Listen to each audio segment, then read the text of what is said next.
Non-communicable diseases. These are also called as non-infectious diseases और non-conjugative diseases. ये जो disease होती है पर्सन टू पर्सन स्प्रेड नहीं होती है, that we have already discuss. Main जो होता है ये डिजीज होती किस तरह से है? This disease happens due to mutation. Mutation is of two type, point mutation, frame shift mutation. जब किसी एक बेस पेयर या किसी एक बेस पेयर का ही म्यूटेशन होता है उसको हम लोग कहते हैं पॉइंट म्यूटेशन. लेकिन पूरे set of base pair change हो रहा है, रिप्लेस हो रहा है या उसमें कोई प्रॉब्लम आ रही है, that is called as frame shift mutation. Now we will talk about one of the disease that is called as cancer. जब कैंसर की बात करेंगे तो हम लोग काफ़ी डर जाते हैं. कैंसर वर्ड सुनते ही बहुत ज़्यादा डर लगने लग जाता है.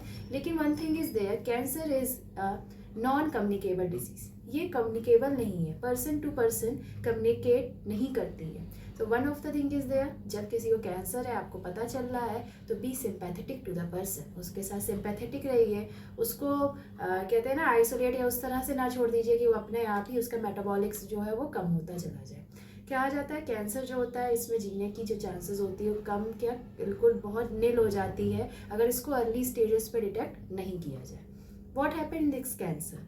कैंसर में क्या होता है, जैसे ड्यू टू म्यूटेशन सडन कोई एक एरिया है, कोई एक पार्ट है जीन का, वो सडन क्या होता है अनकंट्रोलेबली वहाँ पर डिफेक्ट, वहाँ पे म्यूटेशन होने की वजह से वो अनकंट्रोलेबली वहाँ पे ट्यूमर बनना स्टार्ट हो जाता है, ग्रो होने लग जाता है. अब वो सेल अगर उसको स्टार्टिंग की स्टेज पे अगर नहीं रोका जाता है तो वो ग्रो करते चला जाता है. धीरे धीरे धीरे धीरे करते करते वो मल्टीप्लाई करते करते वो ट्यूमर बनाता है. और ट्यूमर अगर नहीं क्योर किया जाता है तो वो हो जाता है कैंसेरियस बहुत ज़्यादा कंडीशंस में. कैंसर कई तरह का होता है, breast cancer, prostate cancer, cervical cancer, कई तरह के कैंसर देखे गए हैं. ठीक, अब what are the treatment for this cancer? Cancer के ट्रीटमेंट क्या हो सकते हैं? Early stage detection. देखिए पेन जो होता है, दर्द होना कैंसर में एक आम चीज़ है जो होना स्टार्ट हो जाती है. कई बॉडी पार्ट्स पे दर्द होता रहता है.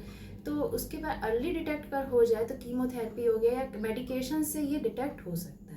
कैंसर एक बार ट्रीटमेंट के बाद भी वापस आ सकता है. इसलिए बहुत ज़रूरी होता है कि आप लोग अपने बॉडी को ध्यान दें. और बार अगर आपको लगे कोई ऐसा घाव जैसा हो गया जो सही नहीं हो रहा है, बहुत दिन का हो रहा है, वो महीनों से होता चला जा रहा है, इंक्रीज होता जा रहा है, तो that is a time you should take treatment from the doctor. I think you have understood the topic. Thank you.